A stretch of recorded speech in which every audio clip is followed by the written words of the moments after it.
आज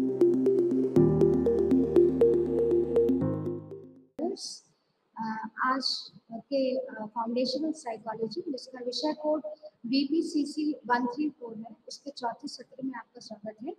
मैं डॉक्टर रश्मि सक्सेना। आज जो है चौथे सत्र में जिन टॉपिक्स को हम कवर करेंगे वो है अभिप्रेरण एवं संवेग और व्यक्तित्व क्या होता है और व्यक्तित्व को विभिन्न मनोवैज्ञानिकों ने किस तरीके से परिभाषित किया है।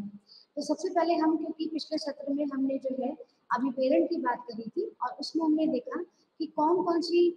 सिद्धांत हैं जिन्होंने अभिप्रेरणा को जो है अपने शब्दों में परिभाषित किया है। जिसमें हमने सबसे पहले मैस्लो की नीड हायरार्की थ्योरी देखी थी, जिसमें उन्होंने कहा कि व्यक्ति के जीवन में, जो भी व्यक्ति है उसके जीवन में वो विभिन्न अपनी जो है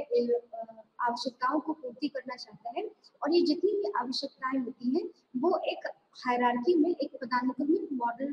पदानुक्रमित स्तर को पूरा करती है। तो हायरार्की में हमने सबसे पहले देखा कि फिजियोलॉजिकल नीड थी जो कि हमारे सर्वाइवल के लिए बहुत जरूरी है। दूसरा हमने देखा सेफ्टी एंड सिक्योरिटी थी, जिसमें कि हम लोगों ने जॉब सिक्योरिटी, फाइनेंशियल सिक्योरिटी और शेल्टर को मैस्लो ने रखा है। उसके बाद जैसे ही ये नीड हमारी पूरी हो जाती है, हमारी ये आवश्यकता पूरी हो जाती है, हम तीसरी स्तर की आवश्यकता पर पहुंच जाते हैं, जिसको कि हमने देखा जिसमें कि लव एंड बिलोंगिंगनेस यानी सोशल नीड यानी सामाजिक आवश्यकता की पूर्ति होती है, जिसमें कि मैरिज है, फैमिली है, फ्रेंड्स के कॉन्सेप्ट को मैस्लो ने रखा। उसके बाद ये तीनों नीड जो है प्राथमिक नीड्स या प्राथमिक आवश्यकता थी मैस्लो के अनुसार। उसके बाद जैसे ही हमारी प्राथमिक आवश्यकताएं पूरी हो जाती हैं, उसके बाद हम पदानुक्रमित मॉडल में जो है दूसरे चौथे स्तर पर पहुंचते हैं, जिसको कि एस्टीम नीड कहा गया, जिसमें व्यक्ति जो है वो रिस्पेक्ट पाना चाहता है, सोसाइटी में एक्सेप्टेंस पाना चाहता है। और उसके बाद जैसे ही ये वाली आवश्यकता पूरी हो जाती है तो हमने देखा कि मैस्लो ने एक सेल्फ एक्चुअलाइजेशन पर व्यक्ति पहुंच जाता है, जहां पर वो अपनी पोटेंशियलिटी और कैपेबिलिटीज का मैक्सिमम यूज करता है। उसको हम सेल्फ एक्चुअलाइजेशन या आत्म सिद्धि आवश्यकता कहा जाता है। तो इस तरीके से मैस्लो ने कहा कि जो व्यक्ति है अपने जीवन में इन्हीं आवश्यकताओं को पूर्ति करना चाहता है और जब तक वो निचले स्तर की आवश्यकता एक मिनिमम न्यूनतम स्तर पर पूरी नहीं हो जाती है तब तक वो ऊपर की आवश्यकताओं पर नहीं पहुंच सकता। मैस्लो के बाद उसके बाद जो दूसरे मनोवैज्ञानिक आए जिन्होंने नीड के ऊपर यानी आवश्यकता पर जो है सबसे ज्यादा बल दिया, उसमें से एल्डर्फर थे, जिनकी थ्योरी का नाम था ERG थ्योरी। एल्डर्फर और मैस्लो में यही अंतर था कि जहां मैस्लो ने अपने सिद्धांत में 5 आवश्यकताओं को दिया है, वहीं एल्डर्फर ने इन्हीं आवश्यकताओं को 3 में जो है वो विभाजित कर दिया है, जिसमें से E का मतलब है एग्जिस्टेंशियल और एग्जिस्टेंशियल का वही मतलब है जो कि मैस्लो के सिद्धांत में शारीरिक या दैहिक और सेफ्टी एंड सिक्योरिटी जो आवश्यकता है उसी से संबंधित है। यानी एग्जिस्टेंशियल का मतलब यही हुआ कि जो वो आवश्यकता जो हमारे सर्वाइव करने के लिए जरूरी है, जिसके बगैर हम रह नहीं सकते, जैसे कि पानी है, खाना है और जो है शेल्टर है, यानी और हमारी फाइनेंशियल सिक्योरिटी है, जॉब सिक्योरिटी है, इनको एल्डर्फर ने एग्जिस्टेंशियल नीड पर रखा। उसके बाद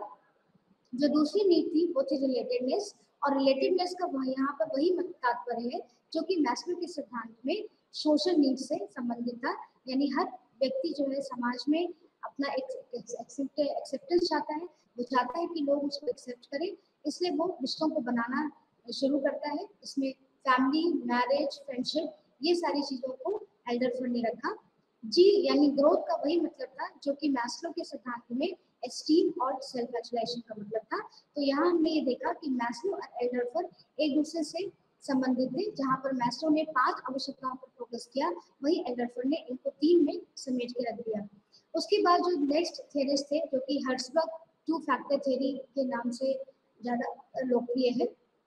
तो हर्ट्जबर्ग की जो थ्योरी है वो जॉब सेटिस्फैक्शन की ज्यादा थ्योरी है कि जॉब में लोग किस तरीके से सेटिस्फाइड होते हैं। और उन्होंने ये कहा कि जॉब सेटिस्फैक्शन के लिए हमें 2 कंपोनेंट्स का होना बहुत जरूरी है। अगर हम चाहते हैं कि हम अपनी जॉब में सेटिस्फाइड रहें, हमें अपनी जॉब में संतुष्टि मिले, तो उसके लिए हमें 2 आवश्यकताओं पर या 2 कंपोनेंट्स पर फोकस करना हमारे लिए बहुत जरूरी है। जिसमें से एक को उन्होंने कहा हाइजीन फैक्टर या हाइजीन कारक, और दूसरा उन्होंने कहा मोटिवेटर यानी अभिप्रेरणा कारक। तो हाइजीन वही कारक हुआ करते थे जो कि जॉब से संबंधित हुआ करते थे, जैसे कि सैलरी है, प्रमोशन है और आप हमारा इन्वायरमेंटल कंडीशंस है, ये सारे जो थे वो हाइजीन फैक्टर थे। और हर्जबर्ग ने अपनी थ्योरी में ऐसे 11 हाइजीन फैक्टर्स को जो है वो निकाला जो कि हमारे जॉब के लिए बहुत जरूरी है। उसी प्रकार दूसरा जो फैक्टर था वो मोटिवेटर यानी अभिप्रेरणा कारक था। इसमें उन फैक्टर्स को रखा गया जो कि हमारे आंतरिक अभिप्रेरणा से संबंधित होते हैं, जैसे कि हमें किसी जॉब में रिकॉग्निशन मिलना, हमें किसी जॉब में हमें उत्तरदायित्व देना, हमें हमारा प्रेस करना या हमें प्राउड फील कराना, ये सारे ऐसे कारक थे जो कि मोटिवेटर कारक के नाम से प्रचलित हुए। और ये ऐसे कुल 6 कारक थे जो कि हर्जबर्ग ने अपनी थ्योरी में हमें दिखाया। उसके बाद जो है नेक्स्ट जो थ्योरिस्ट आए जिन्होंने अपनी थ्योरी को दिया, उनका नाम था मैक्लिक्लैंड एक्वायर्ड नीड थ्योरी। मैक्लिक्लैंड ने ये बोला कि जैसे जैसे व्यक्ति जो है वो सोसाइटी में इंटरैक्ट करता है, समाज के साथ अंतःक्रिया करता है, वैसे वो कुछ और नीड्स को यानी कुछ और आवश्यकताओं की पूर्ति करना चाहता है, जिसमें से पहली आवश्यकता है नीड फॉर अचीवमेंट, दूसरी आवश्यकता थी नीड फॉर एफिलिएशन और तीसरी आवश्यकता थी नीड फॉर पावर। अचीवमेंट से तात्पर्य ये होता है कि जब व्यक्ति किसी भी कार्य में अपनी एक्सीलेंस को दिखाता है, अपनी मास्टरी को अचीव करता है, तो उसको मैक्लिक्लैंड ने नीड फॉर अचीवमेंट कहा। और उसके बाद नीड फॉर एफिलिएशन का मतलब है कि जब हम समाज में रहकर के लोगों से रिश्ते बनाते हैं, समाज जब हमें जो है एक हमें एक्सेप्ट करता है, तो उसको हमने नीड फॉर एफिलिएशन कहा। जब हम किसी के साथ अपनी बॉन्डिंग बनाते हैं, लोगों के साथ कनेक्ट होते हैं, एफिलिएट होते हैं, तो उसको उन्होंने नीड फॉर एफिलिएशन कहा। और नीड फॉर पावर, जहाँ पर हमें एक दूसरे पर प्रभुत्व जमाने की व्यक्ति की एक खास कैरेक्टरिस्टिक होती है कि जहाँ पर वो दूसरे व्यक्ति पर अपना प्रभुत्व दिखाना चाहता है। तो इस तरीके से मैक्लिक्लैंड की थ्योरी जो है वो जैसे जैसे हमारी उम्र बढ़ती है और जैसे जैसे हम जो है परिपक्वता ग्रहण करते हैं और समाज में आकर के अंतःक्रिया करते हैं, तो हम कुछ और आवश्यकताओं की पूर्ति करना चाहते हैं। तो ये था अभिप्रेरणा की अभिप्रेरणा क्या है, अभिप्रेरणा के क्या क्या सिद्धांत हैं और कौन कौन से अभिप्रेरक जो है वो हमारे जीवन में बहुत ही इम्पोर्टेंट या बहुत ही महत्वपूर्ण जो भूमिका अदा करते हैं। उसके बाद आगे बढ़ते हुए कि फ्रस्ट्रेशन और कॉन्फ्लिक्ट जो है, कुंठा और कॉन्फ्लिक्ट जो है, द्वंद्व को समझाने की कोशिश की मनोवैज्ञानिकों ने। तो कुंठा हम ये कह सकते हैं कि जब हम कोई अपने लक्ष्य को जो है वो पाना चाहते हैं, लेकिन लक्ष्य की तरफ बढ़ते हुए जब हमें कई सारी रुकावटों का सामना करना पड़ता है, तो ऐसी स्थिति में जो मनोदशा व्यक्ति में आती है उसको कुंठा कहा जाता है। मनोवैज्ञानिकों ने बताया कि कुंठा के कई सारे सोर्स हैं, कई सारे स्रोत हैं जहाँ से हमें कुंठा मिलती है। तो सबसे पहले उन्होंने बताया कि पर्यावरणीय कारक हैं जो कि कुंठा के लिए उत्तरदायित्व है, जिसमें कि अगर मान लीजिए हम अपने लक्ष्य की तरफ बढ़ रहे हैं और किसी व्यक्ति या किसी और फिजिकल ऑब्जेक्ट की वजह से हमें रुकावट मिल रही है, तो उसको हमने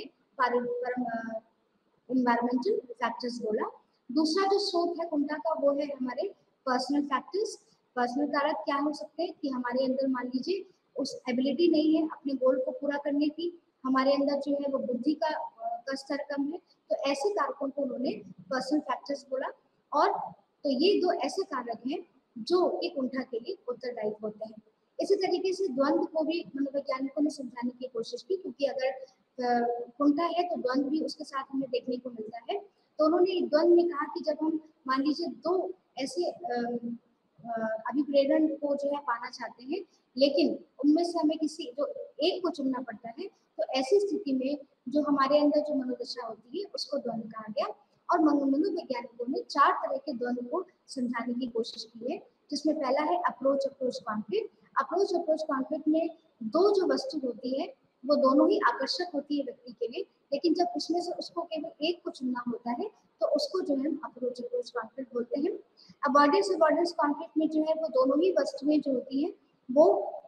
व्यक्ति के लिए किसी भी तरीके से उसको आकर्षण नहीं दे रही होती है, और जब ऐसी स्थिति में उसको एक को चुनना होता है तो उसको हम अवॉइडेंस अवॉइडेंस कॉन्फ्लिक्ट कहते हैं, कि जिससे कि वो उनसे दूर जाना चाहता है लेकिन फिर भी उनको चुनना पड़ता है उसमें से एक को, तो उसको हम अवॉइडेंस अवॉइडेंस कॉन्फ्लिक्ट कहते हैं। डबल अप्रोच अवॉइडेंस का तात्पर्य ये हुआ कि ऐसी स्थिति में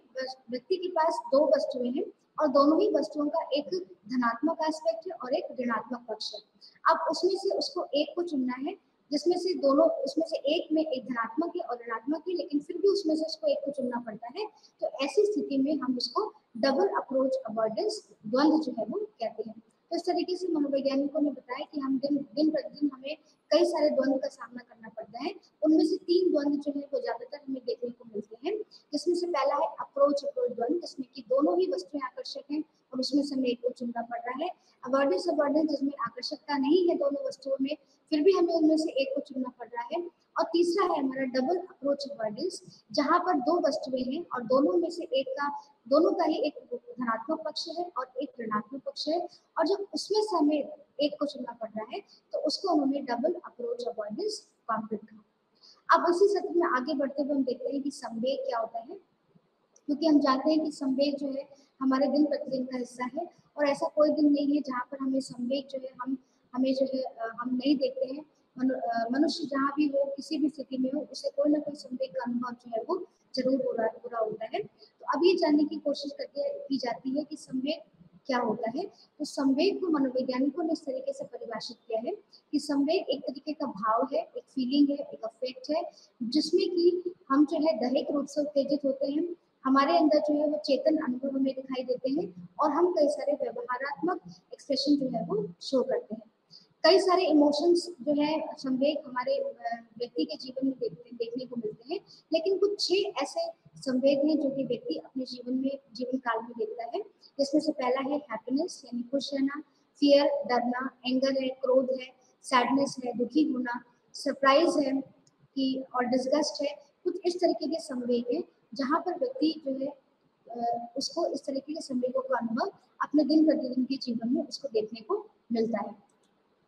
अब संवेग के क्या क्या महत्वपूर्ण कार्य हैं ये देखने की जरूरी है। तो जब भी संवेग होता है वो प्राणी को कोई ना कोई क्रिया करने के लिए हमेशा उसको प्रिपेयर करता है, उसको ये बताता है कि अगर आपके अंदर कोई संवेग हुआ है तो व्यक्ति कोई ना कोई क्रिया अवश्य करेगा।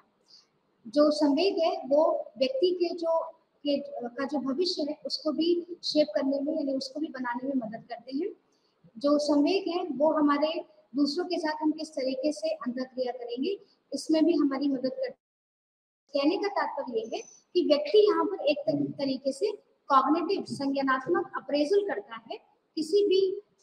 उद्दीपक को देख करके। सबसे पहले वो उसको मीनिंग देता है, उस अराउजल के बाद उसको एक मीनिंग देता है, और मीनिंग देने के बाद जो है हमारे अंदर हमें पता चलता है कि हम किस तरीके का हमें संवेग हुआ है। तो इस तरीके से संवेग के सिद्धांतों में देखा जाए तो 3 बहुत महत्वपूर्ण सिद्धांत हैं जिन्होंने संवेग को अपने अपने सिद्धांतों में परिभाषित करने की कोशिश की, जिसमें से James Lange theory, Cannon Bard theory और स्कैटर सिंगर थ्योरी का नाम जो है वो सबसे प्रमुख है।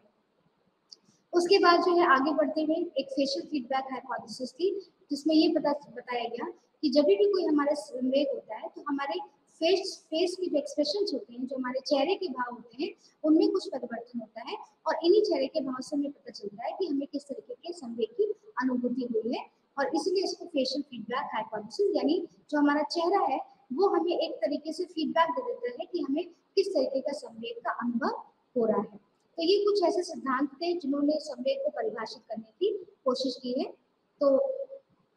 ये था कि इस सत्र में, जो तीसरे सत्र में हमने ये देखा कि किस तरीके से अभिप्रेरणा को समझाया गया है। अभिप्रेरणा कौन कौन से अभिप्रेरण है जो व्यक्ति के लिए महत्वपूर्ण है, अभिप्रेरणा के कौन कौन से सिद्धांत हैं जिन्होंने अभिप्रेरणा को बताने की कोशिश की, और उसके बाद कुंठा और द्वंद्व क्या होता है, और किस तरीके से संवेग को मनोवैज्ञानिकों ने परिभाषित किया है। तो जो तीसरे सत्र का जो था हमारा जो उद्देश्य था वो यहाँ पूर्ण होता है। अब आगे बढ़ते हुए चौथे सत्र में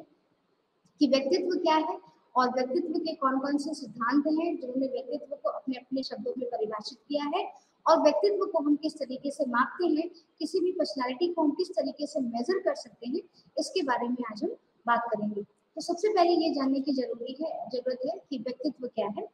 तो व्यक्तित्व जो है उसको मनोवैज्ञानिकों ने कई तरीके से परिभाषित किया है, और अब तक जो व्यक्तित्व है उसकी 49 परिभाषा जो है अब तक दे दी गई है। लेकिन पहले ये कहा जाता था, व्यक्तित्व को परिभाषित करते हुए कहा जाता था कि जो व्यक्ति बाहरी रूप से बहुत आकर्षक दिखाई दे रहा है, यानी जिसका एक्सटर्नल अपीयरेंस बहुत अच्छा है, उसका व्यक्तित्व जो है वो अच्छा माना जाता था। और जो एक्सटर्नल अपीयरेंस यानी बाहरी आवरण से बहुत अच्छा नहीं दिखाई देता था, तो उसका व्यक्तित्व जो है वो अच्छा नहीं माना जाता था। तो इस तरह की जब परिभाषा को देखा गया तो ये परिभाषा किसी भी तरीके से वैज्ञानिक रूप से बिल्कुल भी सत्य नहीं थी, इसलिए इस परिभाषा में जो है वो नहीं माना गया और इसी क्रम में आगे बढ़ते हुए व्यक्तित्व को जो है वो परिभाषित किया गया। व्यक्तित्व जो है एक लैटिन वर्ड पर्सोना से निकला है, जिसका मतलब होता है मास्क। यानी जब कोई जो ग्रेसियो रोमन थिएटर हुआ करता था एक, जब वहाँ पर जब एक्टर जो है वो रोल कोई प्ले करते थे, तो वो जो भी कैरेक्टर होता था उसका एक मास्क जो है वो अपने पहनते थे। तो वहीं से इस वर्ड को लिया गया है कि पर्सनालिटी जो होता है उसका मतलब है, वो निकला है वर्ड लैटिन वर्ड से पर्सोना, जिसका मतलब होता है मास्क। तो कहने का ये तात्पर्य हुआ कि जैसे जैसे हमारा कैरेक्टर चेंज होता जाएगा, तो हमारा जो मास्क है यानी जो आवरण है वो भी क्या होता जाएगा, चेंज होता जाएगा। तो इसका मतलब ये हुआ कि क्या जो व्यक्तित्व है क्या वो एक एवर चेंजिंग प्रोसेस है, क्या वो किसी भी तरीके से स्थिर नहीं होता है, क्या वो बदलता रहता है। तो हम ये कह सकते हैं कि कुछ हद तक हम ये कह सकते हैं कि जो व्यक्तित्व है वो हमारा एक गत्यात्मक है, यानी उसमें हमें कांस्टेंट नहीं दिखाई देता है। कुछ हद तक उसमें जो है वो कॉन्स्टेंसी है, लेकिन एक तरीके से वो गत्यात्मक संगठन है जो कि हमें दिखाई देने को मिलता है। और इस तरीके से कभी कभी क्या हो सकता है कि हम अपने किसी के व्यक्तित्व को जो है, किसी के व्यक्ति के जो व्यक्तित्व को हम उसकी भविष्यवाणी कर सकते हैं। हम बता सकते हैं कि वो विभिन्न विभिन्न परिस्थितियों में किस तरीके से व्यवहार करेगा। और कभी कभी जो है हम बिल्कुल भी जो है उसकी भविष्यवाणी नहीं कर सकते कि सामने वाला व्यक्ति जो है वो आगे चल के किस तरीके का व्यवहार करेगा। तो इस तरीके से देखा जाए तो जो हमारा व्यक्तित्व है वो एक तरीके से चेंज होता रहता है, क्योंकि जैसे जैसे हमारी परिस्थितियां बदलती जाती हैं वैसे वैसे व्यक्तित्व भी जो है हमारा क्या होता है, बदलता रहता है। और इसी क्रम में जो है एक बहुत बड़े मनोवैज्ञानिक थे जिनका नाम था ऑलपोर्ट। उन्होंने व्यक्तित्व को सबसे अच्छे तरीके से परिभाषित किया। उन्होंने ये बताया कि जो व्यक्तित्व होता है वो हमारा एक मनोशारीरिक तंत्र है, जिसमें जो कि एक गत्यात्मक संगठन है और जो हमें ये बताता है कि हम किस तरीके से अपने वातावरण के साथ समायोजन करेंगे। यानी ऑलपोर्ट ने ये बोला, उनकी परिभाषा को अगर हम ध्यान से देखें तो उन्होंने कहा कि मनोवैज्ञानिक जो हमारा जो व्यक्तित्व है वो एक मनोशारीरिक तंत्र है जो कि एक गत्यात्मक संगठन भी है, जिसमें कुछ हद तक हमें संगति दिखाई देती है, संगता दिखाई देती है, यानी कंसिस्टेंसी दिखाई देती है, और जो हमें ये बताता है कि हम अपने वातावरण के साथ किस तरीके से समायोजन करेंगे। तो अगर इस परिभाषा को हम ध्यान से देखें तो हमें व्यक्तित्व के 4 तत्व जो है हमें दिखाई देते हैं। सबसे पहला तत्व है कि हमारा जो व्यक्तित्व है वो एक मनोशारीरिक तंत्र है, यानी यहाँ पर हमें दोनों तंत्र दिखाई देते हैं, शारीरिक और मनोवैज्ञानिक, जो आपस में हमेशा जो है वो अंतःक्रिया करते रहते हैं। और इसी अंतःक्रिया से हमें ये पता चलता है कि व्यक्ति की क्या आदतें हैं, व्यक्ति के क्या शील गुण है, और इसी तंत्र से हमें व्यक्ति के एक पर्सनैलिटी के बारे में, व्यक्तित्व के बारे में हमें पता चलता है।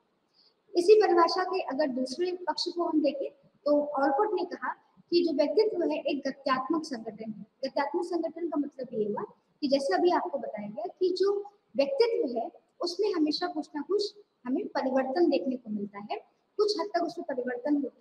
हमेशा परिवर्तन होते रहते हैं। जैसे जैसे हमारा जो सिचुएशन बदलती है, जैसे जैसे हमारी परिस्थितियां बदलती हैं, वैसे वैसे हमारे व्यक्तित्व में भी क्या होता है, परिवर्तन होता जाता है।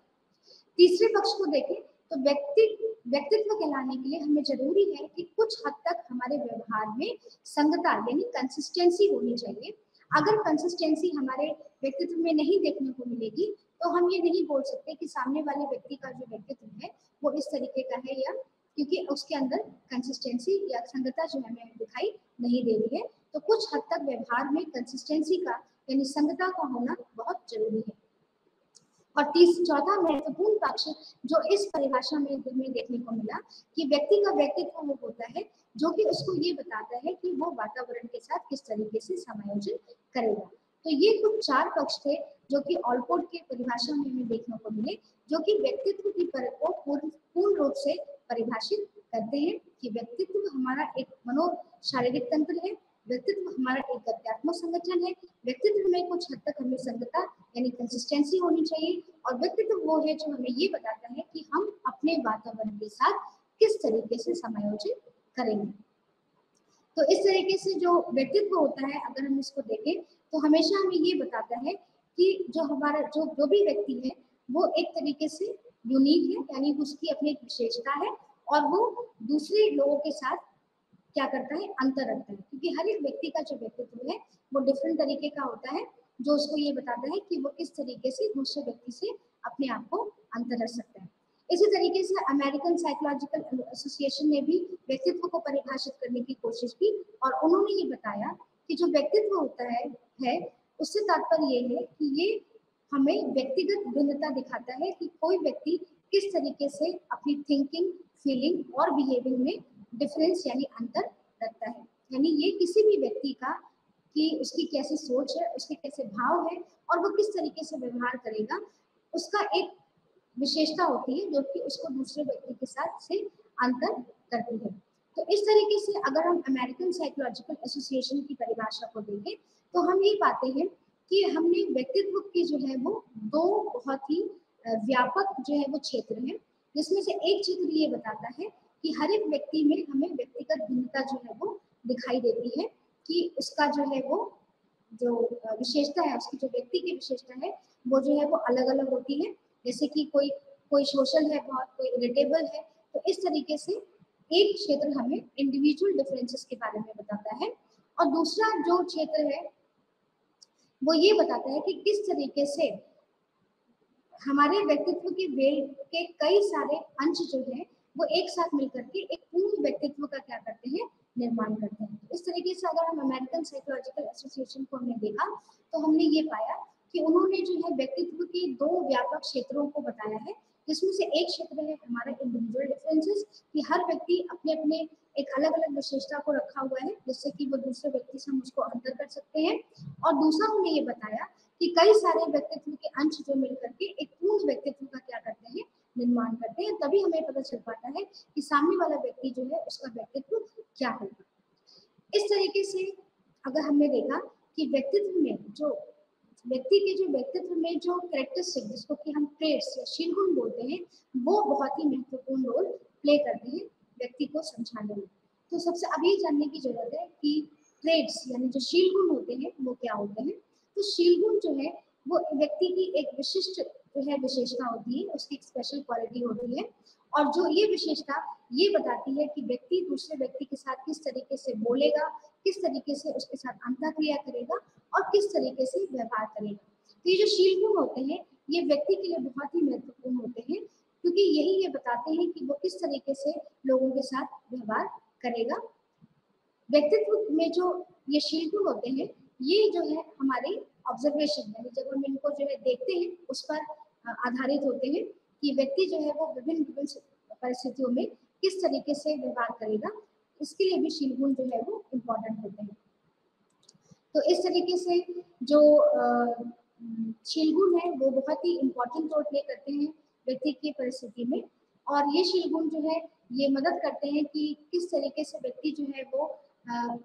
सामने वाली परिस्थिति में रिएक्शन करेगा या रिएक्ट करेगा। और व्यक्तित्व में शीलगुण की एक महत्वपूर्ण विशेषता ये है कि शीलगुण के अंदर कुछ ना कुछ कंसिस्टेंसी या संगतता हमें देखने को मिलनी चाहिए, क्योंकि अगर ये संगतता नहीं होगी, कंसिस्टेंसी नहीं होगी तो हम ये नहीं बता पाएंगे कि सामने वाला व्यक्ति जो है वो किस व्यक्तित्व का है। तो इस तरीके से व्यक्तित्व जो में जो शीलगुण है वो बहुत ही महत्वपूर्ण है और शीलगुण हमें एक्यूरेटली ये बता पाते हैं कि व्यक्ति जो है उसके क्या थॉट्स हैं, उसके क्या फीलिंग्स हैं, उसके क्या बिहेवियर्स हैं और वो किस तरीके से लोगों के साथ अंतःक्रिया करेगा। ट्रेड्स यानी शीलगुण जो होते हैं उसको जो है हम कई तरीकों से उसको हम विभाजित कर सकते हैं। जैसे कि कोई व्यक्ति इंट्रोवर्ट है, बहुत ही अंतर्मुखी है, वो नहीं बोल पाता है। कोई एक्सट्रोवर्ट है, बहुत ही बाह्यमुखी है, बहुत ही अच्छे से लोगों के साथ जो है वो मिलजुल लेता है। तो कोई व्यक्ति जो है वो उसके अंदर लीडरशिप क्वालिटी है। तो इस तरीके से जो ट्रेड्स होते हैं यानी जो शीलगुण होते हैं उनको हम विभिन्न तरीके से क्या कर सकते हैं, विभाजित कर सकते हैं या कैटेगराइज कर सकते हैं। तो इस तरीके से हमने देखा कि जो व्यक्तित्व है उसको मनोवैज्ञानिकों ने विभिन्न तरीके से परिभाषित किया है। पहले मनोवैज्ञानिकों ने ये कहा कि जब किसी का कोई एक्सटर्नल अपीयरेंस अच्छा होता है तो उसका व्यक्तित्व भी अच्छा होगा, लेकिन ये परिभाषा किसी भी तरीके से वैज्ञानिक नहीं थी, इसलिए इस परिभाषा को नहीं माना गया। उसके बाद करीब 49 डेफिनेशंस परिभाषा जो है व्यक्तित्व के संदर्भ में दी गई। उसमें से जो ऑलपोर्ट की जो परिभाषा थी वो सबसे उत्तम परिभाषा मानी गई है आज तक। और उसके बाद उन्होंने ये भी बताया कि जो व्यक्तित्व है एक लैटिन वर्ड पर्सोना यानी मास्क है, जिसका मतलब उससे निकला है। जिस तरीके से एक्टर और एक्टर विभिन्न विभिन्न भूमिकाओं को निभाने के लिए एक मास्क यानी आवरण ओढ़ते हैं, उसी तरीके से हमारी व्यक्तित्व है कि जैसे जैसे हमारी सिचुएशंस या परिस्थितियां बदलती जाती हैं, उसी तरीके से हमारा व्यक्तित्व भी जो है वो बदलता चला जाता है। उसके बाद व्यक्तित्व में जो सबसे महत्वपूर्ण चीज है वो है शीलगुण यानी ट्रेड्स का होना। शीलगुण वही है एक तरीके से व्यक्ति की विशेषता होती है, जो व्यक्ति को ये बताती है कि वो विभिन्न परिस्थितियों में किस तरीके से अनुक्रिया करेगा, किस तरीके से बोलेगा, किस तरीके से चलेगा और किस तरीके से लोगों के साथ अपना क्रिया करेगा। और शीलगुण की सबसे महत्वपूर्ण विशेषता ये है कि उसके अंदर जो है वो संगतता यानी कंसिस्टेंसी का होना बहुत जरूरी है। अगर कंसिस्टेंसी नहीं है तो हम नहीं बता पाएंगे कि सामने वाले व्यक्ति का व्यक्तित्व किस तरीके का है। अब इसी सत्र में आगे बढ़ते हुए हम ये देखते हैं कि कौन कौन सी जो ऐसे सिद्धांत हैं जिन्होंने पर्सनालिटी को अपने शब्दों में परिभाषित किया है। तो सबसे महत्वपूर्ण सिद्धांत व्यक्तित्व के संबंध में जो है वो है सिगमंड फ्राइड की साइको एनालिटिक थ्योरी, जो कि मनोविश्लेषणात्मक सिद्धांत जो कि सिगमंड फ्राइड ने दिया था। और सिगमंड फ्राइड जो है वो प्रोफेशन से यानी उनका जो काम था वो एक तरीके से फिजिशियन थे। उन्होंने जो है इस थ्योरी के महत्वपूर्ण कंट्रीब्यूटर जो है वो सिगमंड फ्राइड माने जाते हैं मनोविश्लेषणात्मक सिद्धांत के। और उन्होंने जो भी अपनी जो सिद्धांत जो बनाया है मनोविश्लेषणात्मक का, उन्होंने अपने ही पेशेंट्स को एनालिसिस करके जब वो अपने रोगियों को देखा करते थे अपने क्लिनिक में, तो उन्हीं की ही क्लिनिकल प्रैक्टिस जो उनके पर वो करते थे उसी से लेकर उन्होंने अपने इस सिद्धांत का निर्माण किया है। इस सिद्धांत को का अगर हम केंद्रीय पक्ष देखें कि सबसे मेन पॉइंट इस सिद्धांत का क्या है, तो सिगमंड फ्राइड ने ये बोला कि जो हमारा अनकॉन्शियस यानी जो अचेतन मन होता है वो हमारे व्यक्तित्व के निर्माण के लिए बहुत जरूरी होता है। यानी उन्होंने अनकॉन्शियस मेंटल प्रोसेस जो होते हैं यानी अचेतन मानसिक प्रक्रियाएं जो है वो हमारे लिए बहुत ही महत्वपूर्ण होती हैं, व्यक्ति के जीवन में बहुत ही महत्वपूर्ण भूमिका अदा करती हैं। उन्होंने ये बताया, उसके बाद उन्होंने ये बताया कि जो भी हमारे पूर्व अनुभूतियां हैं, जो भी हमारे चाइल्डहुड यानी बाल्य अवस्था की जो अनुभूतियां हैं, वो भी व्यक्ति के जीवन काल में बहुत महत्वपूर्ण भूमिका अदा करती है और वही बताती है कि आगे चल के व्यक्ति का व्यक्तित्व जो है वो किस तरीके से होगा। और तीसरा जो इस सिद्धांत का जो मेन पक्ष था यानी जो मेन केंद्रीय पक्ष था, उसमें उन्होंने ये बताया कि जो हमारे जैविक कारक होते हैं वो बहुत ही महत्वपूर्ण रोल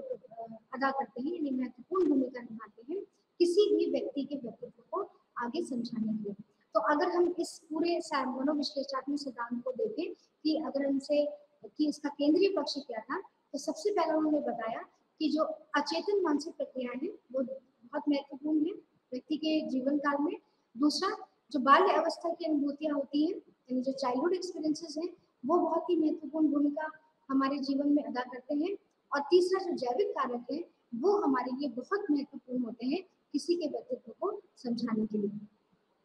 तो सिगमंड फ्राइड जो है उन्होंने अपनी थ्योरी में जो है सबसे ज्यादा अचेतन यानी मन यानी जो माइंड है उस पर महत्वपूर्ण भूमिका दी है। और उन्होंने माइंड को एक तरीके से साइकी बोला उन्होंने, और उन्होंने कहा कि साइकी को समझने के लिए कि किस तरीके से हम माइंड को यानी मन को समझ सकते हैं, इसके लिए फ्राइड ने जो अपने सिद्धांत को 3 भाग में विभाजित किया है। सबसे पहला जो भाग था उसमें उन्होंने ये बताया कि हमारा माइंड जो है वो किस तरीके से संगठित होता है। तो उसको उन्होंने कहा it is a topographical model of the psyche यानी माइंड का एक टोपोग्राफिकल मॉडल कि किस तरीके से वो ऑर्गेनाइज होता है, किन स्तरों पे ऑर्गेनाइज होता है। दूसरा, कि पर्सनालिटी का क्या संरचना है यानी हमारा व्यक्तित्व है जो वो किन चीजों से बना हुआ है। और ऐसे व्यक्तित्व के विकास में कौन कौन सी ऐसी जो है सामाजिक स्टेजेस हैं जो कि व्यक्तित्व के विकास के लिए जरूरी है। तो सबसे पहला हम आते हैं कि topographic model of the psyche यानी मन का जो है वो कौन सा ऐसा उन्होंने जो है टोपोग्राफिक मॉडल बताया कि हमारा जो मन है वो किस तरीके से संगठित होता है। तो फ्राइड ने, जो सिगमंड फ्राइड थे, उन्होंने मन को जो है वो 3 लेवल्स यानी 3 स्तर में क्या किया है, विभाजित किया है। जिसमें से पहला स्तर है हमारा कॉन्शियस मन यानी चेतन मन। दूसरा है हमारा प्री कॉन्शियस यानी अर्ध चेतन मन, जिसको कि हम प्री कॉन्शियस और सब कॉन्शियस भी बोलते हैं। और तीसरा जो बहुत महत्वपूर्ण था सिगमंड फ्राइड के अनुसार वो था हमारा अचेतन मन यानी अनकॉन्शियस माइंड। तो यानी अगर माइंड को उन्होंने, जिसको कि मन या साइकी उन्होंने बोला, उसको उन्होंने 3 स्तरों पर विभाजित किया है। पहला है चेतन मन, दूसरा है अर्धचेतन मन और तीसरा है हमारा अचेतन मन। अब हम ये देखते हैं कि चेतन मन क्या होता है, what is the conscious mind, conscious mind क्या है। तो कॉन्शियस माइंड यानी चेतन मन को फ्राइड ने कहा कि इस मन में ऐसी हमारी बिल्कुल जो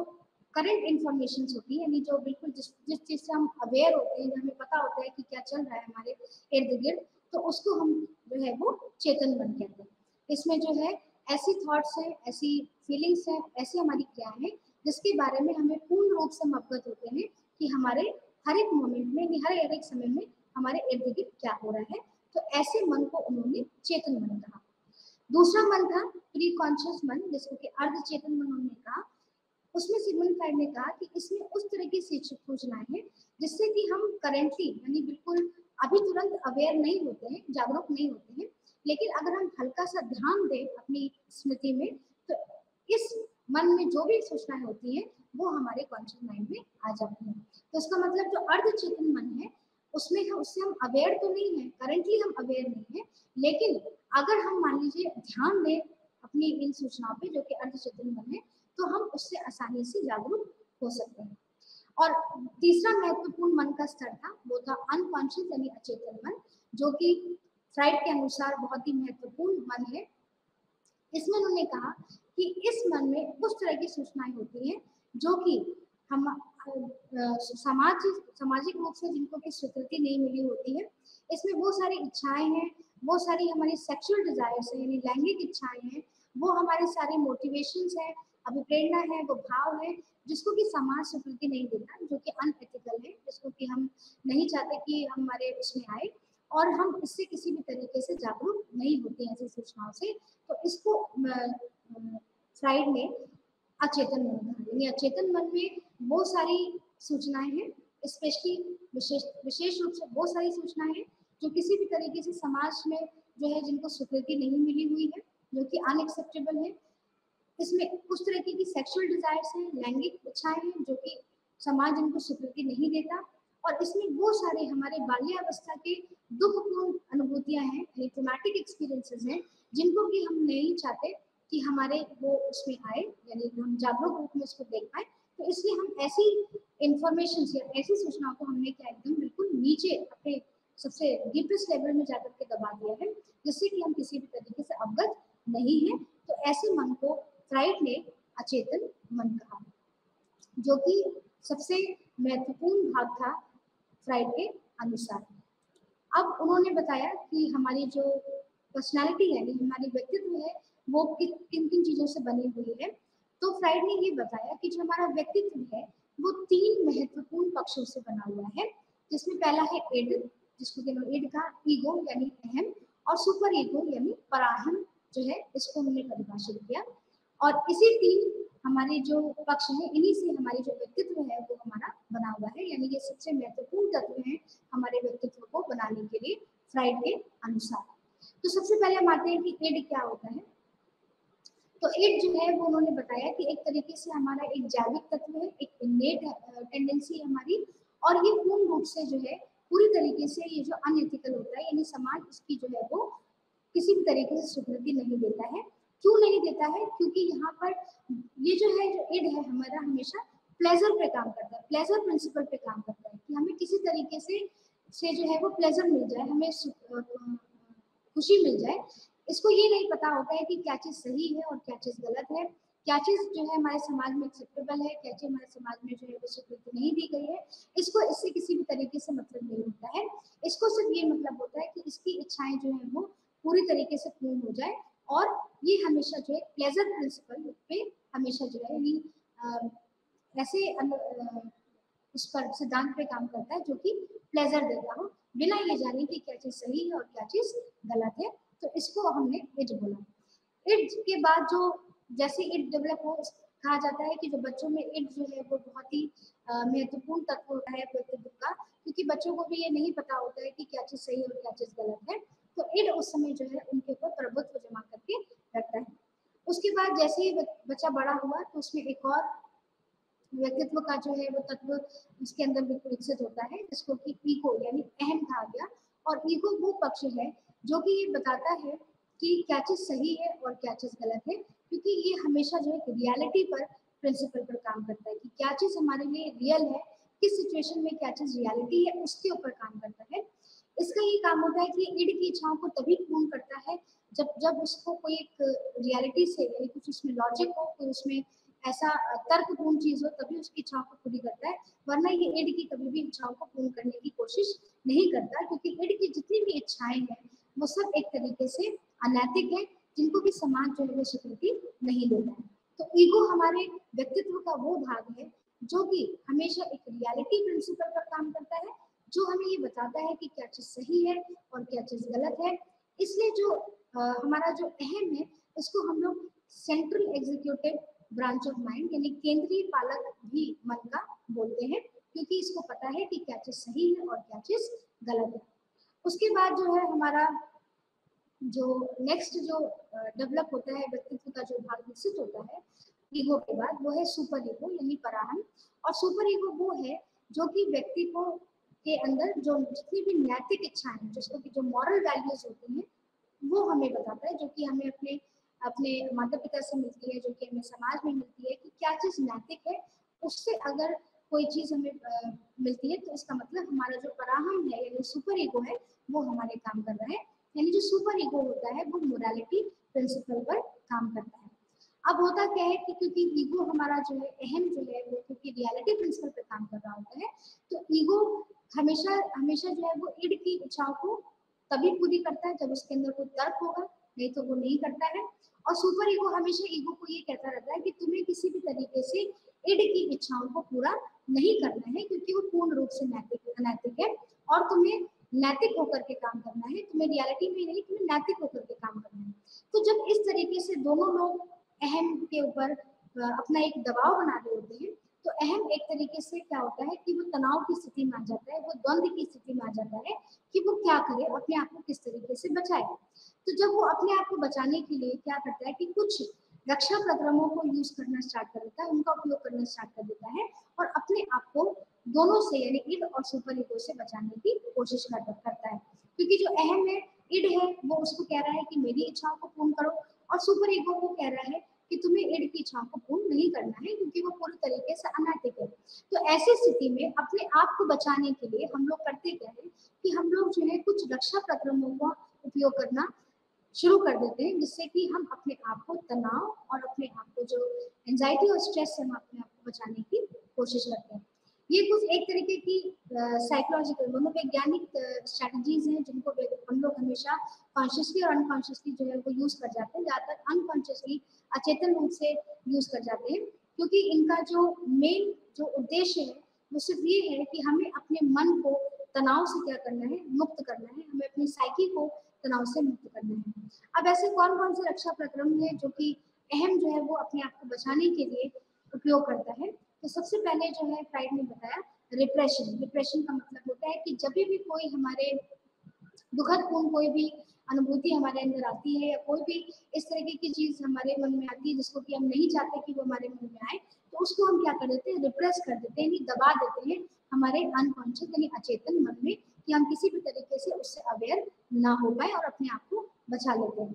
रैशनलाइजेशन यानी अपनी अपनी जो है बातों को ऐसे तर्कपूर्ण रूप से हम समझाने की कोशिश करते हैं कि हम जो भी कह रहे हैं उसके अंदर एक तर्कता है, उसको हम तर्कपूर्ण रूप से समझाने की कोशिश करते हैं, तो उसको हम रैशनलाइजेशन बोलते हैं और अपने आप को तनाव से बचा लेते हैं। उसके बाद है रिएक्शन फॉर्मेशन। रिएक्शन फॉर्मेशन में ये होता है कि हम कोई भी हमारी जो अगर मान लीजिए अनैतिक इच्छा हो रही है, तो उसको हम जो है उसके अपोजिट इच्छा यानी उसके विपरीत इच्छा जो है वो बना करके अपने आप को बचाने की कोशिश करते हैं। उसके बाद है प्रोजेक्शन। जब हम अपनी इच्छाओं को अपने को दूसरे के ऊपर प्रोजेक्ट कर देते हैं कि उसके ऊपर कि प्रोजेक्शन यानी प्रक्षेपित कर देते हैं, तो उसको सिगमंड फ्राइड ने प्रोजेक्शन कहा। इंटेलेक्चुअलाइजेशन की जब हम जो है वो इंटेलिजेंस यानी अपनी बुद्धि का प्रयोग करके अपनी किसी भी बात को जो है वो पूरा करने की कोशिश करते हैं, तो दैट इज वो इंटेलेक्चुअलाइजेशन है। उसके बाद डिनाइल है कि हम माने ही ना कि हमारे साथ वो स्थिति घटित हुई है, तो उसको हम कहते हैं डिनायल। और डिस्प्लेसमेंट का मतलब होता है कि जब हम अपनी इच्छाओं को, अपने एग्रेशन को, अपने गुस्से को एक व्यक्ति से दूसरे व्यक्ति पर डिस्प्लेस कर देते हैं, उसे विस्थापित कर देते हैं, तो उसको उन्होंने कहा डिस्प्लेसमेंट। तो इस तरीके से कुछ रक्षा प्रक्रम है जो कि फ्राइड ने दिए और उन्होंने ये बताने की कोशिश की कि किस तरीके से ईगो यानी अहम जो है अपने आप को इन रक्षा प्रक्रमों से बचाने की कोशिश करता है, ताकि वो इड और ईगो, सुपर ईगो दोनों में तालमेल बना करके रख सके। तो ये डिफेंस मैकेनिज्म था जो कि फ्राइड ने बताने की कोशिश की। उसके बाद फ्राइड की ही थ्योरी का जो नेक्स्ट एस्पेक्ट था कि किस तरीके से हमारा व्यक्तित्व है उसका विकास होता है। तो उसके विकास के लिए उन्होंने कुछ 5 चरणों को इस्तेमाल किया कि 5 चरणों में हमारा जो व्यक्तित्व है उसका विकास होता है। क्योंकि फ्राइड की थ्योरी में जो है, फ्राइड के सिद्धांत में जो है वो सेक्सुअल मोटिव यानी जो लैंगिक अभिप्रेरण है वो बहुत ही महत्वपूर्ण था और उनकी जो पूरे सिद्धांत में हमें वही देखने को मिलता है। तो उन्होंने उसी को से संबंधित जो है व्यक्तित्व को विकसित करने के लिए कुछ 5 चरणों को बताया कि किस 5 चरणों में हमारा व्यक्तित्व जो है वो किस तरीके से विकसित होता है। तो सबसे पहले जो चरण है जिसको उन्होंने कहा, उसको उन्होंने कहा ओरल स्टेज, जो कि जन्म से लेकर के 18 महीने तक हमें ये स्टेज जो है वो देखने को मिलती है। अब इस स्टेज में क्या होता है, जो बच्चे का जो मुंह होता है उसको वहां से ही प्लेजर मिलता है, वहां से ही सुख की अनुभूति होती है।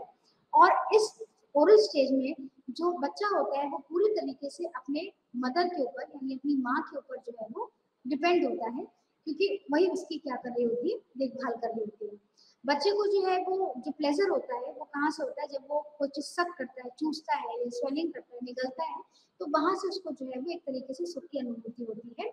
और अगर इस स्टेज पर यानी इस स्तर पर अगर बहुत ज्यादा उसकी इच्छाओं की पूर्ति कर दी जाए या बहुत ही कम उसकी इच्छा की पूर्ति कर दी जाए, तो ऐसे स्टेज में क्या हो जाता है कि एक फिक्सेशन हो जाता है, यानी एक पर्सनैलिटी डेवलप हो जाती है जो आगे चल करके हमें बच्चे में ओवर ईटिंग यानी बच्चा बहुत खाएगा या ड्रिंक करेगा या स्मोक करेगा, ये हमें देखने को मिलता है। तो अगर इस स्टेज पर यानी इस स्तर पर बहुत ज्यादा हमने बच्चे की इच्छा को पूर्ण कर दिया या उसकी इच्छा को हमने पूर्ण कम रखा, तो एक तरीके से एक पर्सनालिटी यानी व्यक्तित्व का क्या हो जाता है, एक व्यक्तित्व डेवलप हो जाता है जो आगे चल करके उसके अंदर ओवर ईटिंग, उसके अंदर ड्रिंकिंग या उसके अंदर स्मोकिंग करने की जो प्रवृत्ति है वो क्या हो जाती है, बढ़ जाती है।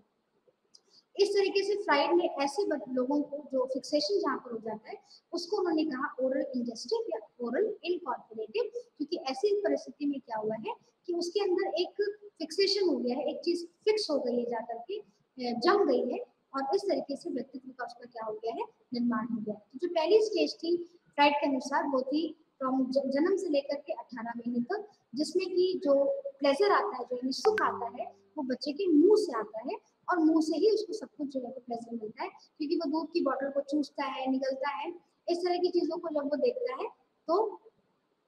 ये उसको सुख की अनुभूति देते हैं। अब बाद में आगे चल करके इसी स्टेज में बच्चे में जो है पहले तो सकिंग और स्वेलिंग यानी चूसना और निगलने से सुख की अनुभूति होती है, लेकिन आगे चल करके 18 महीने तक से थोड़ा पहले बच्चे जब वो चुई करता है यानी जो चबाता है और काटता है, उसमें भी उसको बहुत ही सुख की अनुभूति होती है। जैसे वो दूध की बोतल को काट देगा या माँ के अगर दूध पी रहा है तो उसको काट देगा, तो इस तरीके से उसको क्या होता है, एक तरीके से सुख की अनुभूति होती है। अगर मान लीजिए कि इस स्तर पर बच्चे के द्वंद को, जो मनोवैज्ञानिक द्वंद है, वो किसी भी तरीके से मान लीजिए उसको को हटाया नहीं गया या उसको जो है वो खत्म नहीं किया गया, तो उसके अंदर जो है नाखून काटने की प्रवृत्ति, नेल बाइटिंग, और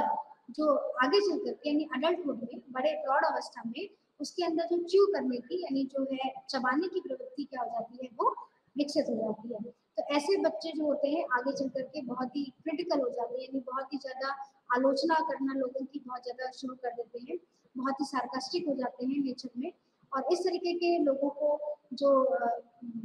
फ्राइड ने कहा कि they are very oral aggressive, यानी बहुत ही ज्यादा एग्रेसिव नेचर के हो जाते हैं अगर किसी भी तरीके के द्वंद को इस स्टेज पर जो है वो नहीं पूरा किया गया।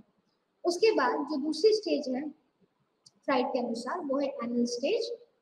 और एनल स्टेज में जो जो सुख की अनुभूति होती है वो गुदा यानी एनस से बच्चे को मिलती है, जो उसका जो एनस का पार्ट होता है। और इसमें जो है बच्चा जो है सबसे पहले जो है वो समाज की जितनी भी हमारी जो डिमांड्स हैं यानी जो हमारी मांगे हैं उसको फेस करता है कि समाज में कौन कौन सी मांगे हैं जो कि हमसे हमसे जो है वो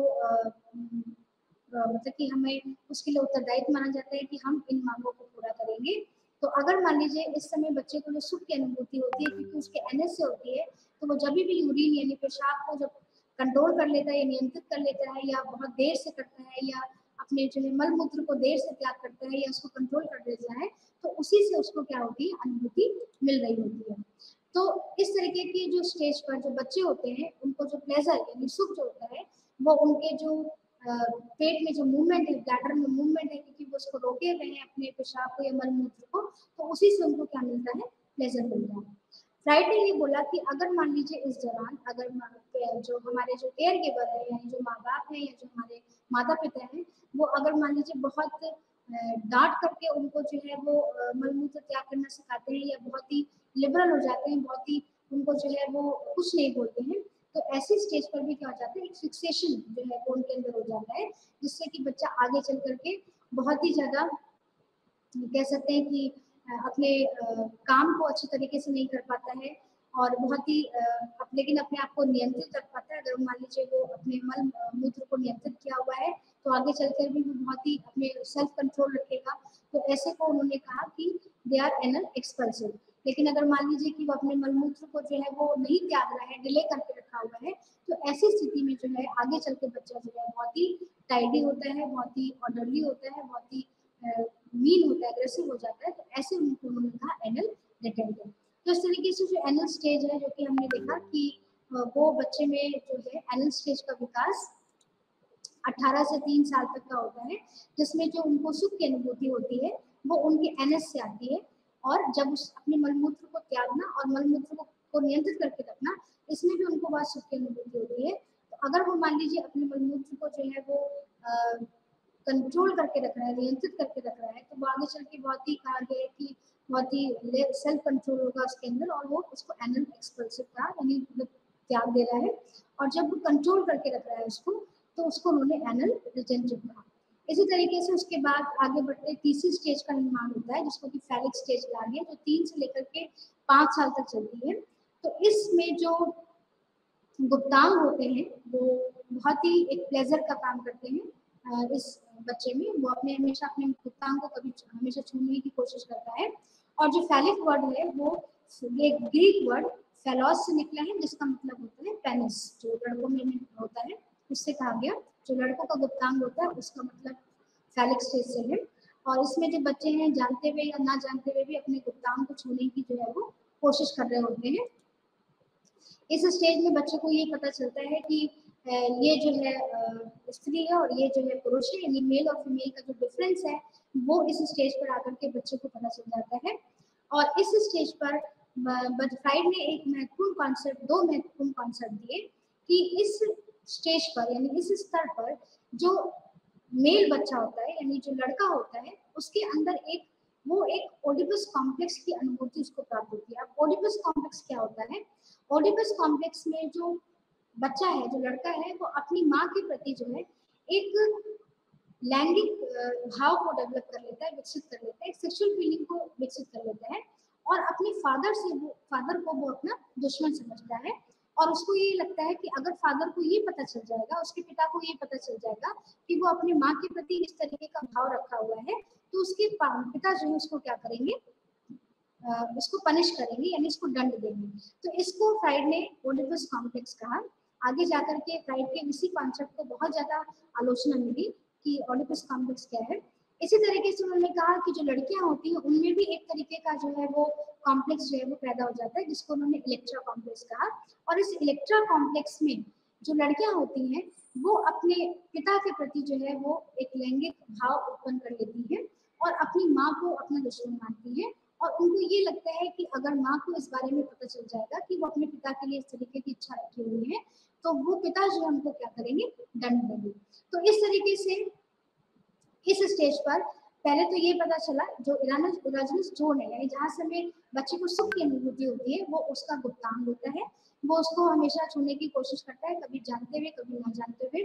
इस स्टेज पे बच्चे को ये पता चलता है कि मेल और फीमेल जो है वो अलग अलग होते हैं, लड़के और लड़कियों में अंतर होता है। और इस स्टेज पर फ्राइड ने बोला कि दो तरीके के जो है वो कॉम्प्लेक्स जो है वो अंतर्ग्रंथि डेवलप हो जाती है, जिसमें से एक है ओडिपस कॉम्प्लेक्स जो कि लड़के के लिए है, और दूसरा है इलेक्ट्रा कॉम्प्लेक्स जो कि लड़की के लिए है, कि वो अपनी माँ के पिता के प्रति जो है वो एक तरीके से लैंगिक इच्छा जो है वो क्या कर देती है, विकसित कर देती है।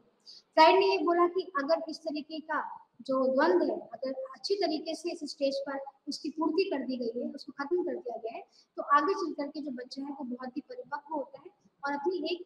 सेक्सुअल आइडेंटिटी को बना करके रखता है। लेकिन अगर मान लीजिए इस तरीके का द्वंद जो है वो नहीं पूरा हुआ, आगे खत्म किया गया इस स्टेज पर, तो बच्चे में जो है वो गलत तरीके का विकास आगे चलकर देखने को मिलता है। तो इस तरीके से फ्राइड ने कहा कि जब ये स्टेज खत्म होती है तो जो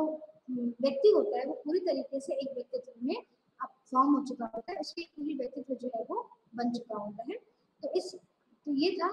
फ्राइड का फैलिक स्टेज। उसके बाद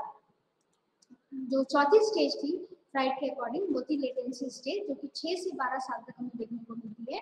इसमें जो है बच्चा जो है वो उसकी जो सेक्सुअल एनर्जी होती है, जो लैंगिक ऊर्जा होती है, वो दूसरी जगह विस्थापित हो जाती है। जैसे बच्चा जो है एजुकेशन में पढ़ने लिखने की स्थिति में चला जाता है, खेलकूद करने लगता है, कई तरह की सामाजिक क्रियाएं करता है, और इस तरीके से इस स्टेज पर बच्चे को जो उसका अपोजिट सेक्स होता है, यानी अगर लड़का है तो लड़की में उसको जो है या तो बहुत कम इंटरेस्ट है या तो बिल्कुल भी उसको रुचि उसके अंदर नहीं दिखाई देगी। तो यहाँ पर जो लेटेंसी स्टेज है जो कि 6 से 12 साल की है, क्योंकि बच्चा पढ़ने लिखने चला गया है, वो कई सारी खेलकूद की क्रियाओं में जो है वो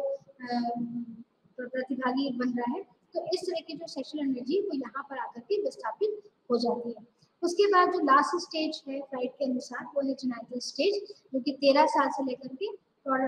आगे तक चलती है, अडल्टहुड तक चलती है। इस स्टेज पर इस स्तर पर आकर के जो सेक्सुअल एनर्जी होती है, यानी जो लैंगिक ऊर्जा होती है, वो फिर से जो है वो बच्चे में आकर के देखने को मिल जाती है। और अगर मान लीजिए जो जितनी भी स्टेजेस, जो 4 स्टेजेस हमने पढ़ी, अगर उसमें वो अगर सक्सेसफुली कंप्लीट करता है बच्चा, अगर पूरी तरीके से उसको जो है पूर्ण कर लेता है इन स्टेजेस को, तो वो आगे चल करके एक बहुत ही अच्छा रिलेशनशिप लोगों के साथ विकसित करता है, अपने अपोजिट सेक्स के साथ। अगर लड़का है तो लड़की के साथ आगे चल करके बहुत ही अच्छा रिलेशनशिप जो है वो डेवलप करता है। अगर मान लीजिए अनरिजॉल्व रह जाती है स्टेजेस में आकर के, नहीं हो पाती है किसी तरह की स्टेजेस की पूर्ति, तो इसमें से जो बच्चा जो है उसको बहुत ही दिक्कत महसूस होती है कि वो आगे चल के कोई अच्छा रिलेशनशिप जो है अपने अपोजिट सेक्स के साथ यानी विपरीत लिंग के साथ जो है वो बना सकेगा। तो ये तो लेटेंसी स्टेज थी जो कि हमें देखने को मिली, और इस तरीके से फ्राइड ने अपने व्यक्तित्व को जो है सिद्धांत को 3 भागों में विभाजित कर दिया। पहले उन्होंने मन के 3 स्तरों को बताया, कॉन्शियस, सबकॉन्शियस, अनकॉन्शियस, चेतन, अर्धचेतन और अचेतन। उसके बाद उन्होंने बताया कि हमारा व्यक्तित्व जो है वो किन किन चीजों से बना हुआ है, वो है इड, उसके बाद अहम, और उसके बाद पराहन, id, ego and super ego. Ego किस तरीके से अपने आप को बचाने की कोशिश करता है इड और सुपर ईगो से, जिसके लिए उन्होंने कुछ रक्षा प्रक्रमों को बताने की कोशिश की, जो कि हम लोग हमेशा अचेतन रूप से इन रक्षा प्रक्रमों को जो का उपयोग करते हैं। और उसके बाद उन्होंने बताया कि व्यक्तित्व का निर्माण किन किन स्तरों पर होता है, जिसमें उन्होंने 5 स्तरों को बताया है, जिसमें पहला स्तर है ओरल स्टेज, दूसरा स्तर है हमारा एनल स्टेज, तीसरा स्तर है हमारा फैलिक स्टेज, चौथा स्तर है हमारा लेटेंसी, और पांचवा स्तर है हमारा जेनाइटल स्टेज। और फ्राइड की थ्योरी का एक केंद्रीय जो सूत्र था वो ये था कि जो अचेतन मन है वो हमारे जीवन के लिए बहुत महत्वपूर्ण भाग हमारे इसमें रोल प्ले करता है, बहुत महत्वपूर्ण भूमिका अदा करता है। दूसरा उन्होंने बताया कि जितने भी जैविक कारक है वो बहुत ही महत्वपूर्ण है व्यक्तित्व को समझाने के लिए। और तीसरा उन्होंने बताया कि जो सेक्सुअल डिजायर्स हैं, जो सेक्सुअल इच्छाएं होती है, लैंगिक इच्छाएं होती हैं, वो भी बहुत महत्वपूर्ण होती हैं। और जितने भी हमारे जो पास्ट एक्सपीरियंसेस हैं, यानी हमारी जो पूर्व अनुभूतियां हैं, वो हमारे व्यक्तित्व के निर्माण के लिए बहुत ही महत्वपूर्ण भूमिका अदा करती है। तो फ्राइड की जो थ्योरी थी वो बहुत ही महत्वपूर्ण थ्योरी मानी गई, मनोविश्लेषणात्मक सिद्धांत जिसको कहा गया। और फ्राइड की ही थ्योरी के बाद जो है कुछ लोग जो फ्राइड को ही फॉलो करते थे, फ्राइड को ही जो है फॉलोअर्स थे, उन्होंने भी क्या किया कि एक अपनी थ्योरी बनाई जो न्यू फ्राइडियन से, जिनका नाम लोकप्रिय हुआ। इन लोगों ने फ्राइड को बहुत हद तक जो है अपने सिद्धांत में, इनके सिद्धांत के जितने भी थे वो फ्राइड को ही मानते थे, लेकिन कुछ पक्षों पर उन्होंने जो है वो अलग एक अपना दृष्टिकोण दिया। वैसे तो वो फ्राइड के दृष्टिकोण को ही सबसे ज्यादा मान के चले, लेकिन कुछ कुछ मामलों में उन्होंने अपने दृष्टिकोण को एक नया दृष्टिकोण बताया, जिनका जो नियो फ्राइडियन से जो है वो आगे चल करके प्रचलित हुए। और इन नियो फ्राइडियंस में से हम जो है कुछ नियो फ्राइडियन के बारे में पढ़ेंगे, जिसमें कि एल्फ्रेड एडलर बहुत ही उनके महत्वपूर्ण योगदान रहा। उसके बाद हम यूंग की जो है थ्योरी पढ़ेंगे। एल्फ्रेड एडलर की थ्योरी को इंडिविजुअल साइकोलॉजी, व्यक्तिगत मनोविज्ञान कहा गया, जो कि नियो फ्राइडियंस में हुआ। और उसके बाद यूंग, कार्ल यूंग जो है उनकी थ्योरी को हम पढ़ेंगे, जो कि फ्राइड के ही जो है वो एक दोस्त थे। उन्होंने फ्राइड को ही मानते हुए लेकिन अपने एक नए सिद्धांत को जो है उनसे थोड़ा सा अलग हट करके एक नए सिद्धांत का निर्माण किया, जिसको कि कार्ल यूंग की थ्योरी, जिसको कि एनालिटिकल थ्योरी भी बोलते हैं। कार्ल यूंग की थ्योरी को हम लोग उसके बाद जो है नियो फ्राइडियन का जो मेन केंद्रीय यही था कि हम जो है अनकॉन्शियस और चेतन मन है वो महत्वपूर्ण होता है, लेकिन उन लोगों ने जैविक कारकों को है उन्होंने अपने अलग अंदाज में परिभाषित किया, और जो आगे चल करके बहुत ही लोकप्रिय। धन्यवाद।